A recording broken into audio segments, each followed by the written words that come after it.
Hello दोस्तों, good morning. My self Rahul from Lucknow. Welcome to my YouTube channel. दोस्तों, आप सब कैसे हैं? दोस्तों, अगर आप मेरे चैनल पे नए हैं तो रेड बटन दबा के चैनल सब्सक्राइब कर लीजिए, बेल आइकन दबा के नोटिफिकेशन ऑन कर लीजिए, ताकि जो भी वीडियो मैं अपडेट करूं उसका नोटिफिकेशन आपको हर दिन मिल सके और हर दिन कुछ न कुछ आप नया सीख सकें।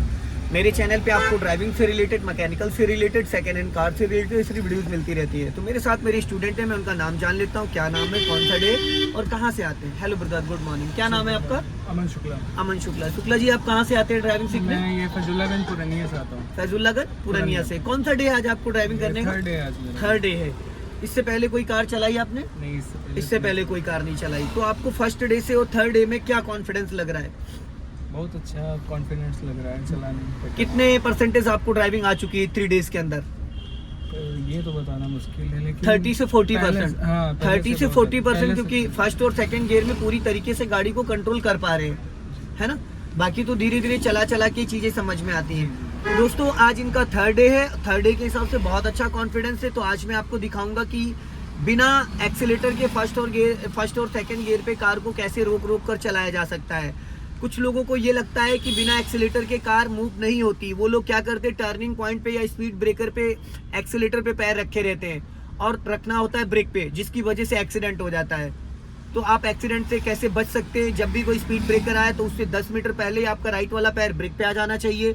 कोई टर्निंग पॉइंट आ रहा है लेफ्ट या राइट, तो टर्निंग से पहले आपका राइट वाला पैर ब्रेक पे आ जाना चाहिए। क्योंकि ब्रेक लगाना ना लगाना एक अलग मैटर होता है, लेकिन ब्रेक पे पैर आना एज ए इमरजेंसी के लिए, कि आप इमरजेंसी के लिए तैयार हैं। कभी भी अचानक अगर आपके सामने कोई आ जाता है तो आप एक्सीलेटर ब्रेक समझ के एक्सीलेटर दबा देते हैं, क्योंकि ब्रेक पे पैर आपका ऑलरेडी है।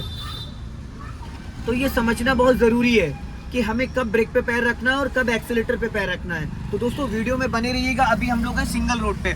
तो सिंगल रोड पे कार को चलाते वक्त हमें बहुत सारी चीज़ों को ध्यान में देना होता है। जैसे कि अभी जो ये गाड़ी चल रही है सेकंड गियर में चल रही है, तो सेकंड गियर की जो मिनिमम स्पीड होती है वो होती है 20 और मैक्सिमम होती है 30। तो 30 के लिए एक्सीलेटर लेना पड़ेगा। जैसे अभी ये सेकंड गियर में चल रहे हैं और विदाउट एक्सीलेटर चल रहे हैं। इन्होंने कोई एक्सीलेटर पे पैर नहीं रखा है, क्लच और ब्रेक पे इनका पैर है। देख रहे हैं, क्लच और ब्रेक पे पैर है और फिर भी गाड़ी चल रही है आपकी 10 अबव। ये देख रहे हैं 10 अबव। तो फर्स्ट गियर में जब कार को आप मूव करते हैं तो आपको हाफ क्लच छोड़ना होता है और गाड़ी धीरे धीरे गियर में एक्टिव हो जाती है। अगर आप फर्स्ट गियर में तुरंत के तुरंत क्लच छोड़ते तो गाड़ी झटके से इंजन बंद हो जाता है। बिना एक्सीलेटर की मैं बात कर रहा हूँ कि फर्स्ट गियर में जब आप गियर डालते हैं और हाफ क्लच छोड़ते हो और गाड़ी लगभग करीब 5 मीटर जब हाफ क्लच पे ही बढ़ जाती है, चल जाती है, उसके बाद आप पूरा क्लच रिलीज कर देते हैं तो गाड़ी आपकी प्रॉपर तरीके से गियर में एक्टिव हो जाती है, फर्स्ट गियर। और सेकंड गियर के लिए क्या करना होता है, सेकंड गियर की जो मिनिमम स्पीड होती है वो 20 होती है। तो 20 के लिए पहले आपको हल्का सा एक्सीलेटर लेके गाड़ी की स्पीड बढ़ानी होती है। जब हल्की स्पीड बढ़ जाए वो उसके बाद वापस राइट वाला पैर ब्रेक पे लाना और क्लच दबा के सेकंड गियर डाल देना है। फिर आप एक्सीलेटर से पैर ला के ब्रेक पे रख सकते हैं, जैसे कि इन्होंने अभी किया है। अभी इन्होंने एक्सीलेटर वाला पैर ब्रेक पे रखा और क्लच पे रखा और गाड़ी चल रही है। अब आगे से जाना है लेफ्ट, ठीक है? तो अभी लेफ्ट का सिग्नल दो और टर्निंग से 5 मीटर पहले हाफ क्लच दबा लेना। टर्निंग से 5 मीटर पहले हाफ क्लच दबा लेना और राइट वाला पैर ब्रेक पे ही रहेगा, ठीक है? और ये वाला हिस्सा जब अभी क्रॉस कर जाए टर्निंग को, उसके बाद कार को टर्न करना है। ये वाला हिस्सा अब टर्न करना स्टार्ट कर दो, बस इससे ज्यादा नहीं, इतने पे होल्ड रखो इसको। अब देखो आसानी, अभी सीधी नहीं करनी थी, सीधी करी तो इसलिए राइट भागी। जब गाड़ी हमारे साइड में आ जाए उसके बाद ही सीधी करनी चाहिए, क्योंकि जहां पे आप बैठे हो वहां से 6.5 फीट इस गाड़ी का बोनट आगे बाहर निकला है, तो उसको बचाने की जिम्मेदारी आपकी है। अब आप क्लच को फ्री कर दो, क्लच को फ्री कर दो। क्लच को दबाना नहीं है, जो आपने क्लच को पुश कर रखा था 10 से 20% उसको फ्री करना था। जब भी कोई गाड़ी सामने से आए तो वहां पे क्या करना है, आपको राइट वाला पैर अपना ब्रेक पे रखना है। ब्रेक दबाना नहीं है, लेकिन एज ए इमरजेंसी के लिए। जो लोग अपने पेरेंट्स या अपने दोस्तों से या गार्जियन से सीखते तो उनके साथ दिक्कत क्यों आती, क्योंकि उनको ये चीज सिखाई नहीं जाती कि एक्सीलेटर से ब्रेक, ब्रेक से एक्सीलेटर पे पैर लाने के लिए एड़ी उठाने की जरूरत नहीं पड़ती है। जब भी आप एक्सीलेटर से ब्रेक पे पैर लेके आओ तो एड़ी आपकी नीचे टच रहनी चाहिए मैट पे, और जब ब्रेक से एक्सीलेटर पे ले जाओ तो भी आपकी एड़ी टच रहनी चाहिए। जरा एक्सीलेटर पे पैर लेके जाओ, वापस ब्रेक पे लेके आओ, फिर लेके जाओ, फिर लेके आओ, तो यहाँ पे एड़ी आपकी नहीं उठ रही है। और कुछ लोग क्या करते हैं दोस्तों, पैर ऐसे करते हैं, ऐसे पूरा पैर एक्सीलेटर ब्रेक ऐसे, तो ये फुल एक्सीडेंट के चांसेस हैं। प्रेशर ज्यादा लगता है। हमेशा पैर को यूं चलाना चाहिए, break accelerator, break accelerator, break accelerator, ये सारी चीजें हैं। अगर इस तरीके से आप इसको कंट्रोल करेंगे तो कभी भी बाई मिस्टेक ब्रेक की जगह एक्सीलेटर नहीं दबेगा।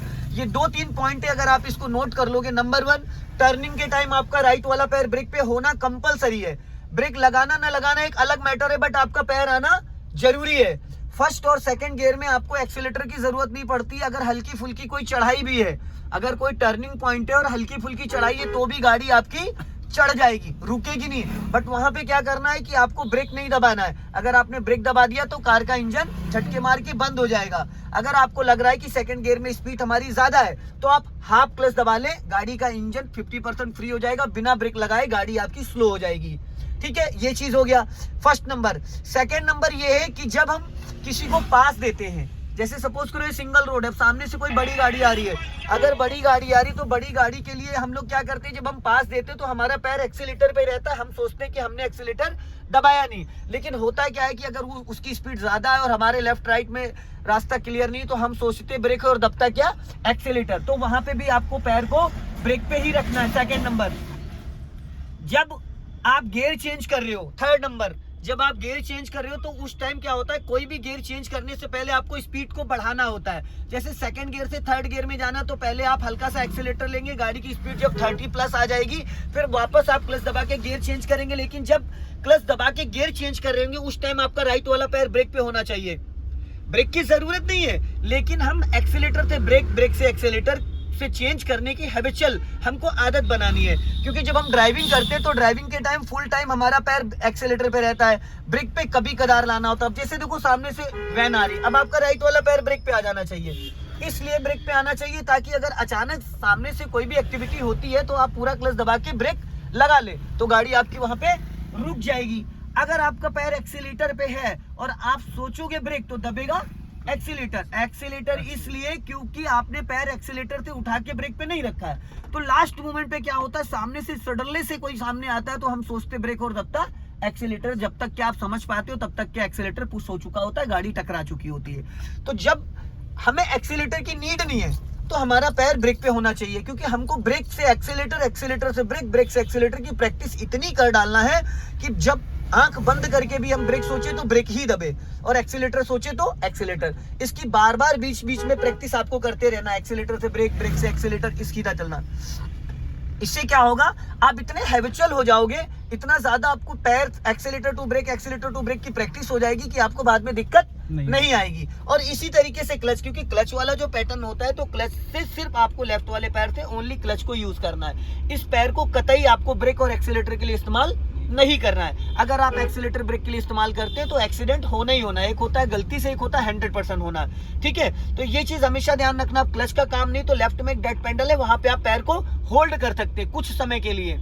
अगर आपको क्लच की नीड नहीं है और गाड़ी आपकी स्मूथ चल रही है, ठीक है, तो आप अपने पैर को रिलैक्स कर सकते हो। और डेड पेडल पे इसलिए रखा जाता है ताकि हमको फील रहे कि हमारा पैर पेडल पे ही है। अगर आप नीचे मैट पे रखते हो तो वो माइंड से वो चीज स्लिप हो जाती है ना। तो अभी आपने एक्सीलेटर से ब्रेक, अब हल्का सा ब्रेक लगाओ, खाली ब्रेक, क्लच नहीं लेना है, हल्का सा ब्रेक, हाँ, और थोड़ा।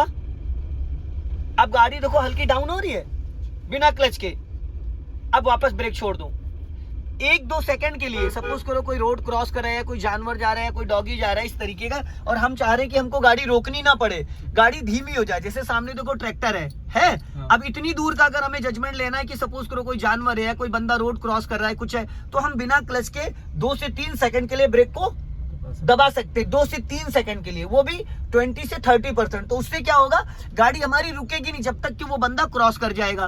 तो जब आप वहां पहुंचोगे तो रास्ता आपको क्लियर मिल जाएगा। अब यहाँ पे आपको लेफ्ट में ध्यान देना, पहले फ्लैग रॉड को देखो, फिर अपने जैसे आधी गाड़ी निकल जाएगी तो इसको आपको लेफ्ट वाले ORBM को चेक करना है। अब देखो आधी गाड़ी निकल गई, अब अपने लेफ्ट वाले ORBM को अगर चेक करोगे तो आपको क्लियर दिख रहा है कि गाड़ी के, आपके और ट्रैक्टर के बीच में कितना स्पेस था। ये चीज समझना हमें बहुत जरूरी है। अभी सीधा जाना, कुछ लोग क्या करते हैं कि गाड़ी उनकी जब इतना हिस्सा निकलना होता तब तक के तो फ्रंट ग्लास को देखते हैं, जैसे उनका ये हिस्सा निकल जाता उसके बाद उसकी नजर सामने चली जाती। ये वाला लेफ्ट वाला जो ORBM है ये बहुत ज्यादा इंपॉर्टेंट, इससे आपको आपकी गाड़ी के लेफ्ट साइड का पूरा जजमेंट मिल जाएगा और लेफ्ट के रोड का अंदाजा मिल जाएगा कि कितना रोड अभी छूटा हुआ है। ये सारी जानकारी आपको यहाँ से मिल जाएगी, तो इसके लिए समझना बहुत जरूरी है। और रही बात एक्सीलेटर और ब्रेक वाली, तो अगर आप कार सीखना चाहते तो 2 से 3 दिन 4 दिन तक तो आप एक्सीलेटर को ना भी छुएं तो गाड़ी आपकी बिना एक्सीलेटर चलेगी। अब जैसे कि गाड़ी अभी आपको रोकनी है, तो रोकने के लिए क्या करना है, पहले पूरा क्लच दबाओ फुल, अब धीरे धीरे ब्रेक लगाओ, हाँ ब्रेक लगाओ, गाड़ी रुक गई, अब ये कौन से गियर में है? सेकंड गियर में। अब इसको बढ़ाने के लिए सबसे पहले करो फर्स्ट गियर। अब पहले ब्रेक को फ्री कर दो, फ्री कर दिया, अब हाफ क्लच छोड़ो। एक्सीलेटर की यहाँ कोई नीड नहीं है, हल्का राइट ही रखना बस। गाड़ी बढ़ गई। आपने अभी सेकंड गियर में गाड़ी थी, पूरा क्लच लेके ब्रेक लिया, गाड़ी रुक गई, वापस आपने फर्स्ट गियर चेंज किया, हाफ क्लच छोड़ा, बढ़ गई। अब फिर गाड़ी रोकनी तो पहले पूरा क्लच दबाओ, धीरे से ब्रेक लो, ठीक है। गाड़ी रुक गई। अब गाड़ी ऑलरेडी फर्स्ट गियर में है तो हमें गियर बदलने की जरूरत नहीं है। तो अब आपको क्या करना, पहले ब्रेक छोड़ो, हाफ क्लच छोड़ो, गाड़ी वापस गियर में एक्टिव हो जाएगी, वापस एक्टिव हो गई। तो क्या यहाँ पे एक्सीलेटर की जरूरत है? नहीं है। अब हल्का लेफ्ट आओ, अब गाड़ी रोको, पूरा क्लच लेके धीरे से ब्रेक लो। अब इसको डायरेक्ट सेकंड गियर में करो, हो गई। अब पहले ब्रेक छोड़ो और धीरे से क्लच छोड़ना, बट धीरे, जैसे कि फर्स्ट गियर में आपने जल्दी क्लच छोड़ा था उसके डबल समय लेना है, धीरे धीरे। हाँ, सेकंड गियर में गाड़ी है। अब मैं आपको बस बताना ये चाह रहा हूं कि सेकंड गियर में भी गाड़ी बिना एक्सीलेटर चलाई जा सकती, लेकिन क्लच को थोड़ा सा स्लोली ड्रॉप करना होता है। अभी गाड़ी बढ़ गई, अब गाड़ी अपने पूरे फ्लो में आ गई, अब पूरा क्लच छोड़ सकते हो आप। तो यहाँ पे ये बताइए, एक्सीलेटर की जरूरत पड़ी? फर्स्ट से सेकंड, सेकंड से फर्स्ट में जाने के लिए कोई एक्सीलेटर की नीड पड़ी? तो एक्सीलेटर पे पैर क्यों? एक्सीलेटर पे पैर जब नहीं होगा तो क्या एक्सीडेंट होगा? नहीं होगा। अगर ब्रेक लो हल्का सा, अब यहाँ पे ढलान है तो हल्का सा आपको ब्रेक लेना पड़ेगा, नहीं तो गाड़ी भागेगी बहुत तेज, धीरे धीरे। हाँ, तो मेरे कहने का सिर्फ इतना मतलब है कि बहुत सारे लोग कहते हैं कि हमसे गलती से एक्सीलेटर दब जाता है, या हम ब्रेक दबाना चाह रहे थे और एक्सीलेटर दब गया। तो मेरे भाई, आप एक्सीलेटर पे जब पैर नहीं रखोगे तो एक्सीलेटर कैसे दबेगा? नहीं दबेगा।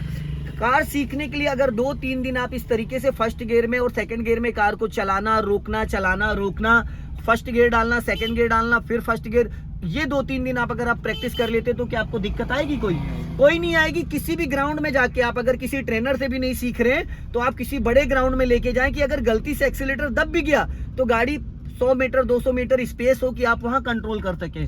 मैं आपको बता रहा हूं 2 से 3 दिन में आपको किसी ड्राइवर की, किसी ट्रेनर की जरूरत नहीं पड़ेगी, लेकिन उससे पहले आपको ड्राइविंग के बारे में कुछ समझ लेना है, सीख लेना है कार में बैठ के, जो मैंने वीडियोस में बहुत सारी चीजें बताई हैं। अभी यहां से राइट जाना। तो दोस्तों, अगर ये वीडियो आपको पसंद आए तो इसे लाइक करें, शेयर करें, कमेंट बॉक्स में जरूर बताएं कि वीडियो कैसा लगा। अगले वीडियो में फिर मिलते हैं। जय हिंद, वंदे मातरम।